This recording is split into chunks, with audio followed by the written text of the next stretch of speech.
Hello, everyone. Welcome to the Thriving Marriage Podcast. My name is Marc Johnston. Good to have you all here. We've been doing this for a long time, these podcasts. We are now on our 176th episode. So, if you're looking for some amount of advice or you're just trying to see maybe what we have to say about relationships, this is a great place to start. I've always envisioned this podcast as a way to, one, give out some good advice and some good tips, but two, as a way to get to know, say, myself, my team, and see what we're all about with our services. Today, we're going to be talking about transforming conflict into connection. I know a lot of you out there are dealing with high amounts of conflict in your relationship, and I want to help you turn that around. But before we get to that, I want to go over the client win of the week. This week, we are hearing from Monica. Monica writes that she had a win here. Monica saying that he wants to work on a relationship now. And we both agree we have a long road ahead of us to repair and grow from what brought us to the brink of divorce. I'm hopeful for our future and grateful for the guidance and mindset help that I've gotten through this course so far. This is the first time since last January that my husband has made any declaration that he's wanted to try. And that's great. That's exactly what we are here for. If you guys haven't been listening all that long, that's essentially what we focus on, is we are trying to help all of you find ways to create reconciliation, to turn conflict around.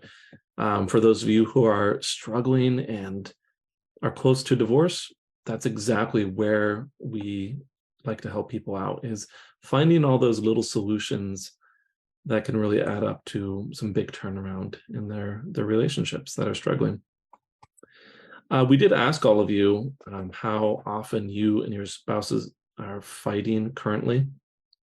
I'm seeing a big range of answers, either from like every few months, every so often, almost never, to things like every day, all the time. It's just all over the place. And I'm thinking of like conflict and what it can do to a relationship. And I'm sure a lot of you are really well aware that it can be a big strain. John Gottman, big name in marriage research, he talks about ideals in terms of conflict. And he talks about how for a relationship to do well, there's a magic ratio in terms of interactions, positive to negative interactions. He talks about how there needs to be a 5-to-1, at least, a ratio of positive interactions to negative interactions. And certainly, I mean, this is a hard thing to gauge. Certainly, if there is high spikes or really intense arguments and they're happening, every few weeks, we might be within that ratio there, but it still might be problematic. I think most everyone would agree that conflict in general, it doesn't feel great. Sure, there are lots of things that probably need to be resolved in any given relationship, but it doesn't generally feel good. It doesn't feel great to have a lot of disagreement and for everything to feel frustrated, and especially when that conflict doesn't lead to any resolution. And my observation is that a lot of times when something like divorce or separation is considered, it's usually because conflict hasn't gone well for some time. It's because solutions to this conflict keeps getting pushed down. So that's what we want to talk about today. And it sounds like you guys are having to deal with this. Some of you quite a bit. Some of you all the time, and that's got to be frustrating. So what do we do with this? How do we transform conflict into connection? Because that sounds odd, doesn't it? I think to begin the conversation, I think it would be ideal to start off with why conflict becomes frustrating, or how does it come to a standstill? Why does it turn into, or how does it turn into a problematic situation? Because I do want to recognize that not all conflict is bad. I've had fights with my wife. I've had conflict with my wife Jennifer, and and sometimes that conflict actually results in things feeling better, as in we're able to clear the air, we're able to help each other feel heard, we're able to help resolve some things that have been lingering for a long time. So how or why does it come to a standstill, and how does it get into these unhealthy spaces? Like, I'm thinking of some moments within my own marriage where the conflict was feeling really especially heavy or really frustrating. I'm also thinking of other relationships in my life where I could say that, where the conflict is frustrating, heavy, where it builds resentment. And I think that in those moments, for me, generally, like, it's feeling really frustrating, especially when, like, I feel like my point of view isn't being considered, when it isn't feeling heard. I think a lot of people feel that way. Now, this is different for everyone, but in my experience, in my personal life, a lot of times this is when conflict tends to escalate, when it tends to get more heated, and I don't really like those situations in my own life. I recognize that some people are a little bit more comfortable with that heated arguments and taking some really firm stands. And yeah, I'm recognizing that I don't myself, I don't always feel comfortable with that. And it tends to lead towards things like avoidance or not speaking up, and then other problems. So, like, in general, though, like, that's me. That's me personally. In general, like, what brings conflict to a standstill, or what makes it problematic?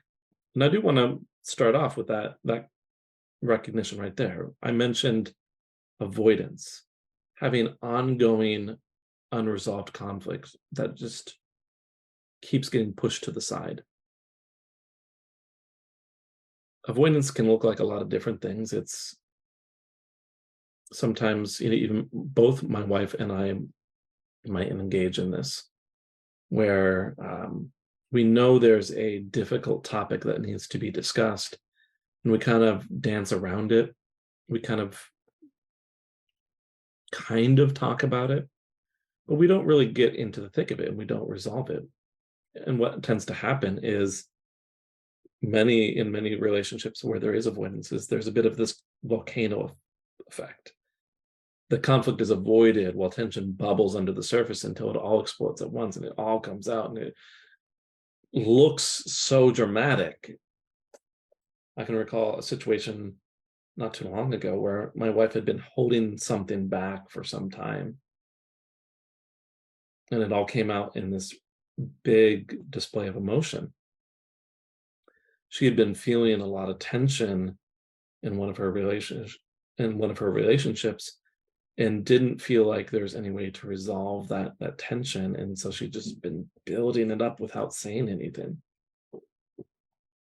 We also have like, things that can contribute to some of that avoidance. Certainly, if we have some of these other factors here, it can cause someone who is avoidant to be more avoidant. Like, if there's dismissiveness, if certain views are continually pushed down, this might look like someone, like, and I'll be honest, I was guilty of this a little bit myself the other night with my daughter. Now, you guys might all feel like this is maybe reasonable, but my daughter was crying, and just crying and crying. She was 8 years old, and she wouldn't speak to me. And eventually, I got it out of her what was wrong, and she's saying she didn't want to wear long pants. We were going out, and it was cold out, She didn't want to wear long pants. She didn't like the way that they looked. And there's all this emotion over this. And I pushed that down. I was like, that is not a reason to be upset. And I told her, you need to get dressed. This is unacceptable to be making this big of a deal. And many of you might be saying, yeah, that's right. But I'm recognizing right now that this was a dismissive stance. It's these ones where we say what someone else is experiencing is not valid, that there's no understanding or empathy for how they might feel. We encounter things like this. Sometimes I see this in affair situations where they say, I've been on, you shouldn't be upset with this. Our marriage has been falling apart for years. Here's some dismissiveness of someone else's feelings. But it really kills some ability to resolve conflict as someone's point of view is shut down. This is very much related to defensiveness. I see defensiveness as justification to not resolve concerns. I was a bit defensive there, as like I'm looking back at my interaction with my daughter, and she had some blame towards me, and she's like, well, you didn't help me pick the pants out. And I was like, look, I was busy. You can do it yourself. This is not a reason to get upset. It was a justification to not resolve her concern. Now, I will say I did redeem myself. And when I looked at what she was complaining about, like that she didn't get some help that she was looking for, I was able to go and resolve that situation. I know this isn't as big of a deal as maybe some of the things that you guys are dealing with, but like, it's this defensiveness and dismissiveness. It's all about kind of pushing down, or this justification why I do not need to listen to someone else. And it creeps into our conversations because, as we say, well, I'm justified here. Why should I have to accommodate this other person? I remember a client even earlier this week, they're saying, my wife is asking for openness and I've been open. Why do I have to continue to try and resolve this issue? And yet, that sort of statement is some justification to not explore further.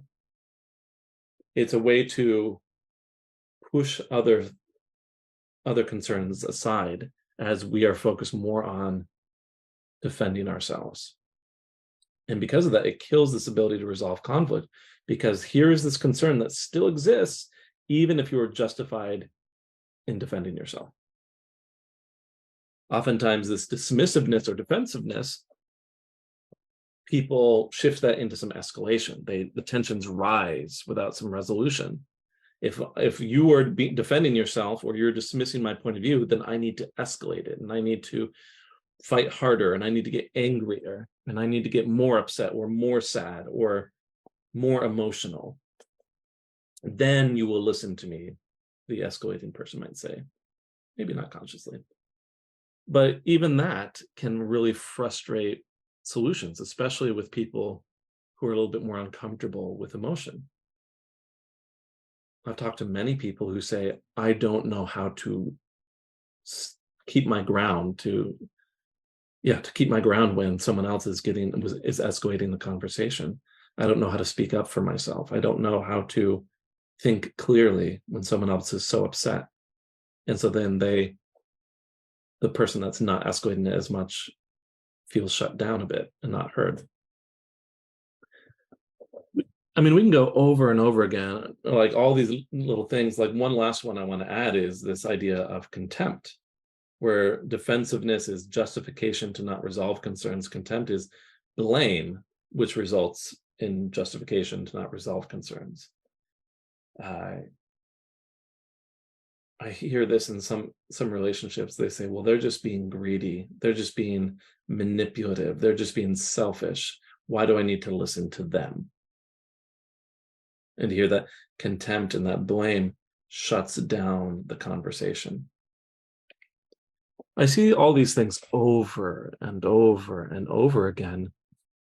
And it's what eventually leads to the option or the consideration of divorce. If people keep feeling like the conflict is being shut down or isn't going anywhere productive, they start saying, there are no solutions here. The individual who says, I'm not feeling heard, I'm not being loved, I'm not feeling considered, and they keep trying to approach this, and they're either dismissed or their spouse is defensive, or it gets escalated, or things are avoided. Solutions keep getting shut down, and until there's no alternative option except for divorce. I'm thinking of like one particular couple that I had worked with recently, some time ago. And in this case, I was working with the husband, and he would say, I'm trying to resolve a lot of these things. And when I looked at some of their communication, I noticed that even though he was trying to resolve some concerns of his wife's, what was creeping into the conversation was a whole lot of defensiveness. She would bring up concerns, and he would say, well, why is this a concern? I'm doing what you're asking me to do. Why do we keep having to fight about this? It was this focus on himself and why he was not to blame in these situations. And sure, he was taking action. He was trying to resolve this concern, but by creating some defensiveness, it didn't allow the conversation to come to any resolution. And this is the heart of the matter. Conflict, poor conflict that creates a lot of distance, the opposite of connection. It's all, the heart of the matter is that it's about unresolved requests. In all these things, in all the examples that I've given, the two people are wanting things, and it seems like those desires are at odds with each other, and that's why conflict comes about. The reality is, though, that healthy conflict can create ways for people to actually grow closer together. One of the things I really love about my own marriage, it's not that we don't have conflict, it's that I feel like I can go to my wife, that there can be conflict, and that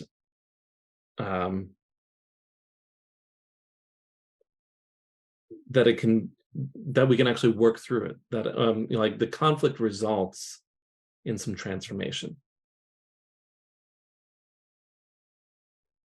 So at the heart of all conflict are requests that are being communicated, perhaps sometimes in unhealthy ways. And so to create some connection from all this conflict, there are some certain things that need to be recognized, certain things that need to be done to transform it. If you want to change conflict into connection, I do think that there needs to be space for each person to have these requests, these unresolved requests, considered and accommodated in some ways. Now, I'm seeing some comments. Lisa's asking, what can you do to not to escalate when it seems they don't hear you? And no, I'm liking that question. Like, here's Lisa asking, hey, yeah, I'm recognizing that things are escalating, and part of it is because you're not feeling heard. So I have some thoughts on this, and I think these thoughts should actually help resolve any of these different problems with conflict. So I have a few steps, 4 steps. Yeah. As usual, I'm going to kind of give the the disclaimer here that this is not an exhaustive conversation on conflict by any means, but I think that these are good tips And that should help move the conversation along. So I do think that step one in any conflict is to identify the requests that are being made. And I think where a lot of people get stuck with this, the most common mistake is by confusing means with ends. I hear all the time, like, I'm saying, okay, well, what does your spouse want? And this might be a really troubled situation, a huge crisis is going on. And my client will say, well, my partner, they want a divorce. And that's a mistake. In confusing means with ends. Divorce is not an end goal. People aren't getting up in the morning and saying, yeah, you know what? I think divorce is a good idea. I think that's what I want to accomplish with my life here. Like divorce, as an example, is a means to accomplish something that is wanted, whether that's freedom or respect or excitement or passion in their life. It's a means to an end. And so I think a lot of people get stuck as they're trying to figure out what's wanted by stopping the conversation there, by saying, okay, well, they want more money, or they want a divorce, they want a separation, whatever it happens to be. But these are all things that allow for other goals to be accomplished. Discussion can come to a halt if people get stuck on specific solutions. And oddly enough, I think a great place to start is by discussing the desired emotions that are behind these requests. Like, I want to feel more respect in our conversations. I want to feel connected. I want to feel like I matter.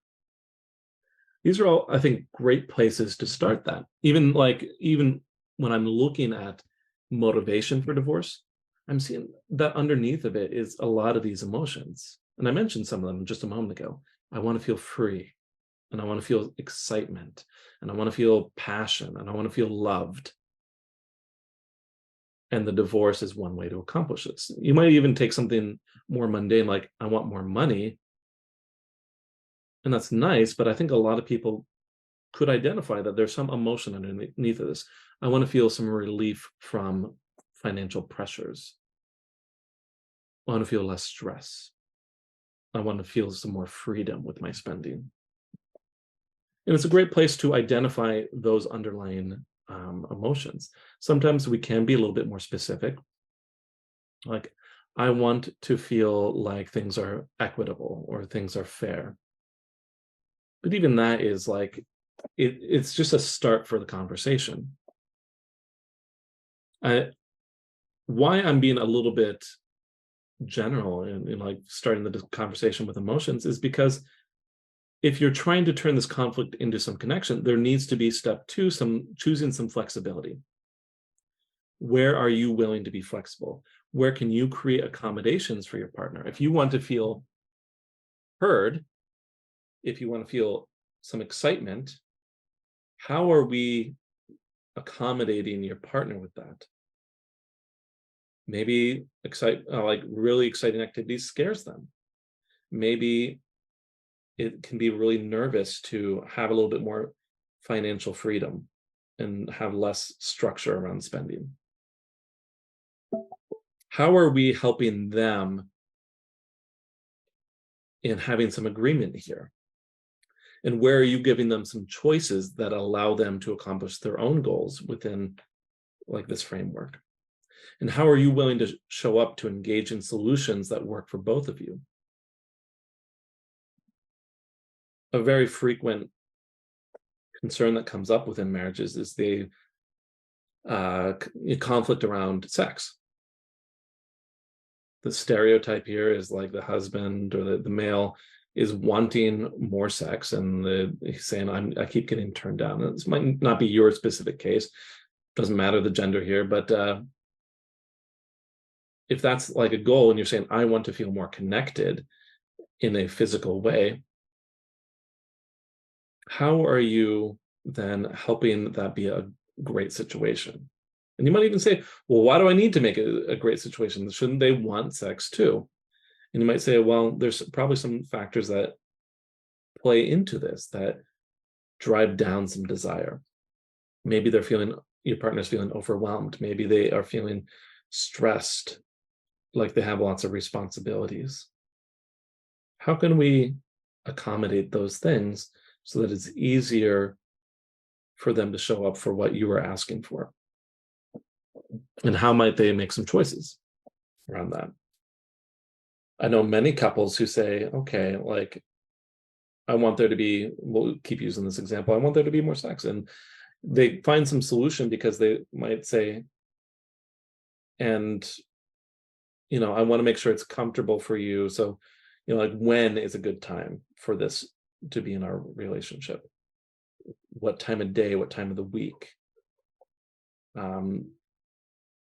How might I support you in preparing the environment for this? Can I set some candles? Can I make dinner? Things like this. These are all things that you might offer, as you're willing to show up to engage in solutions that work for both of you. And if you're trying to turn conflict into connection, you can't just simply tell people what you want. You have to be willing to accommodate and bend a little bit. I can't just go to my wife and say, you better have more sex with me, or else. That creates a situation where this kind of sense of control or demands come in, and it can easily turn into a situation where in this hypothetical situation where my wife might not feel heard. And if you are going to say no to some of your partner's solutions, then you need to clearly communicate where you are willing to say yes. In this same example, we'll keep going on the sex example. If, hypothetically, if my wife were to say, no, I'm not going to have more sex. Okay, well, then there needs to be some conversation about where she's willing to say yes to make this work well. Can we increase some of our intimacy in other ways? Can we increase our connection in other ways? And these are some of the things to consider.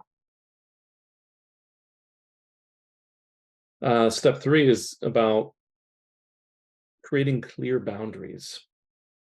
So sometimes there are very specific lines that you're not willing to cross, and I think that needs to be communicated. Other times there needs to be boundaries to protect your partner, the relationship, or others who are important to you. I'm thinking of a specific case where there's a blended family, and there's a lot of concern around protecting the children versus building the relationship. And in that case, like, boundaries are very much about priorities and, like, what am I protecting first? At the same time, like, boundaries can seem very limiting if, like, I'm focused on protecting the children. I do think that there needs to be avenues or ways out.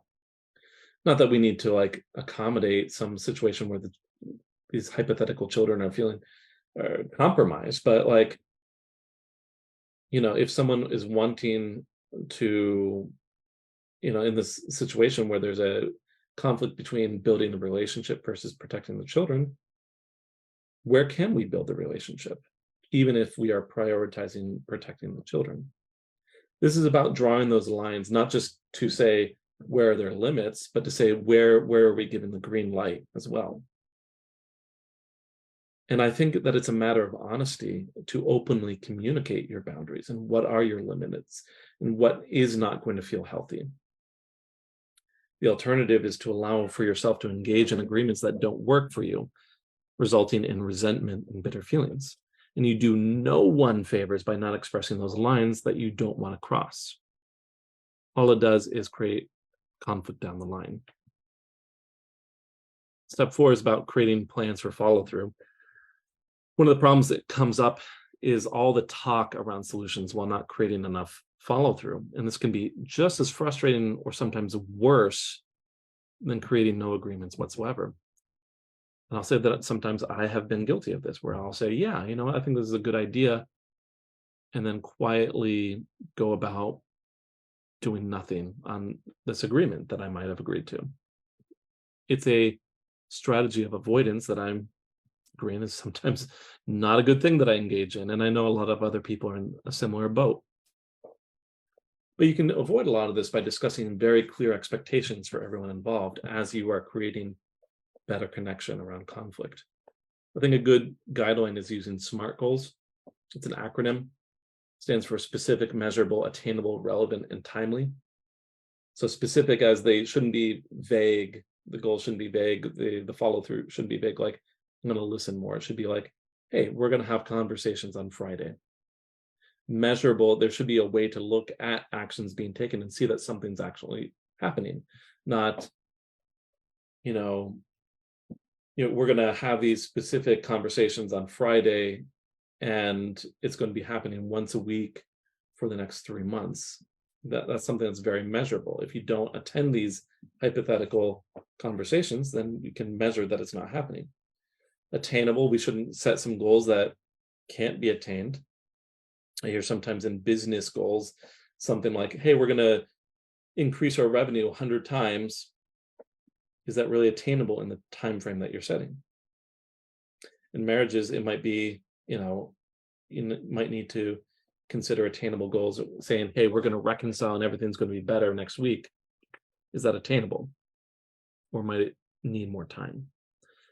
Relevant, as in the goal should be actually do something to resolve the conflict. And timely, you might want to give some time limit to accomplishing these goals. And I think in general, if you stick to those guidelines, you can look this up. This is not my own method here. If you look up SMART goals, this is a good place to start as you are creating some follow through. So this is how we turn it into connection. A lot of this, whether we are identifying the request or we're choosing some flexibility or we're drawing some clear boundaries and creating plans for follow through, a lot of it is about getting conflict out in the open and getting it resolved. It's about taking the requests that people are wanting, instead of pushing it down or pushing it aside or saying that it's not important or my thing isn't more important than yours. It's about allowing it to flow.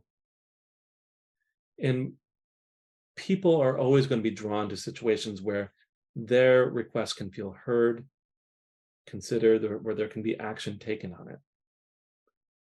So really, it's just all the same thing along the spectrum. If conflict is only there because there are unresolved requests, the connection is created as those requests are able to flow and for things to feel achievable, that the relationship makes things easier. That's when true connection starts to happen. So with that said, I want to move on, and we're going to discuss the marriage myth buster. We'll finish up for the week. Our marriage myth buster this week is reconciliation, means going back to the way things were.